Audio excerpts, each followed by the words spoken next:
Red ক্যান্ডেলটা কেন বলছি, তো যদি আমরা ভালো করে দেখি 24 তারিখ মার্কেট কিন্তু অনেকটাই এখান থেকে ভলিউম দিয়ে উঠেছে, কিন্তু সেইভাবে কিন্তু রেড ক্যান্ডেলের কোনো কনসেপ্ট এখানে তৈরি হয়নি।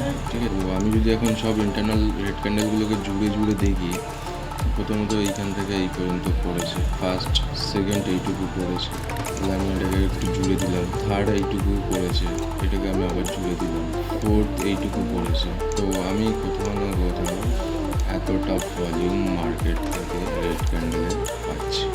অ্যাটলিস্ট এই 50% তো একে আসতে হয়, নাহলে এই 26,200 পর্যন্ত তো আসতে হয়। ঠিক আছে, এইটুকু আসুক, তারপরে আবার খানিকটা গ্রিন ক্যান্ডেল করুক, তারপরে নিচের দিকে পড়ুক।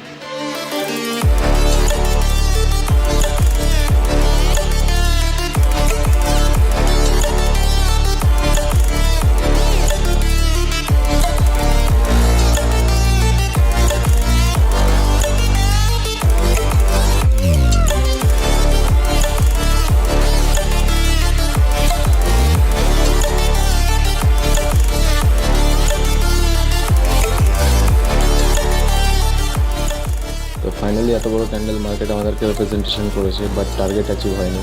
আমরা এখানে যে রেড ক্যান্ডেলটা অ্যাড করছি, এইটা এই রেড ক্যান্ডেলটার 50% অ্যাড করছি। মার্কেট এইখান থেকে সাপোর্ট নিতে পারে।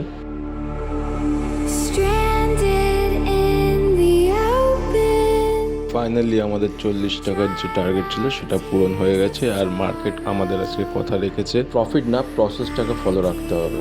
থ্যাংক ইউ, সবাই ভালো থাকবেন।